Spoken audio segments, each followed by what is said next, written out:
দুপুরে মনে হয় মারে দিছে মনে হয়। এই একটু আগে মানে এটা ফুটছে, আরো দুইটা বোম মারছে। বাহরাইনের আকাশেও ধোঁয়ার কুণ্ডলী দেখা যাচ্ছে। সেখান থেকে পাঠানো প্রবাসী বাংলাদেশিদের ভিডিওতে দেখা গেছে আকাশে ধোঁয়ার কুণ্ডলী। বাহরাইনে ঠিক কোথায় হামলা হয়েছে বা কাদের ক্ষেপণাস্ত্র আঘাত এনেছে তা এখন পর্যন্ত নিশ্চিত হওয়া যায়নি। এটাও ধোঁয়া উড়ে চলে গেছে, আরেকটা এটা। তবে দেশটিতে রয়েছে আমেরিকার ৫ম নৌবহরের ঘাঁটি। ইরান আগে থেকেই ঘোষণা দিয়ে রেখেছিল আমেরিকা বা ইসরায়েল যদি ইরানে হামলা করে তবে বাহরাইনে থাকা মার্কিন ঘাঁটি তাদের আক্রমণের লক্ষ্যবস্তু হবে। যদিও এ ব্যাপারে এখন পর্যন্ত কোনো নিশ্চিত তথ্য পাওয়া যায়নি। এদিকে বাহরাইনে মারছে এই দেখা যাইতেছে। আমি সাগর পাড়ে আসছিলাম, দেখতেছি এই কঠিনভাবে মারতেছে।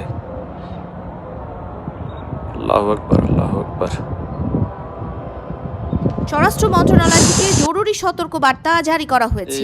বাজানো হয়েছে সাইরেন। বাহরাইনের নাগরিক ও বাসিন্দাদের শান্ত থেকে নিরাপদ স্থানে অবস্থান করার পরামর্শ দেওয়া হয়েছে। দেশটির প্রধান সড়কগুলোতে কোনো প্রকার বাধা সৃষ্টি না করার নির্দেশনাও জারি করা হয়েছে। দেশটিতে বসবাসরত নাগরিক ও বাসিন্দাদের সরকারের নির্দেশনা মেনে চলতে বলা হয়েছে। অন্যদিকে বাহরাইনের মার্কিন দূতাবাস তার সব কর্মীদের জন্য শেল্টার ইন প্লেস নির্দেশ জারি করেছে।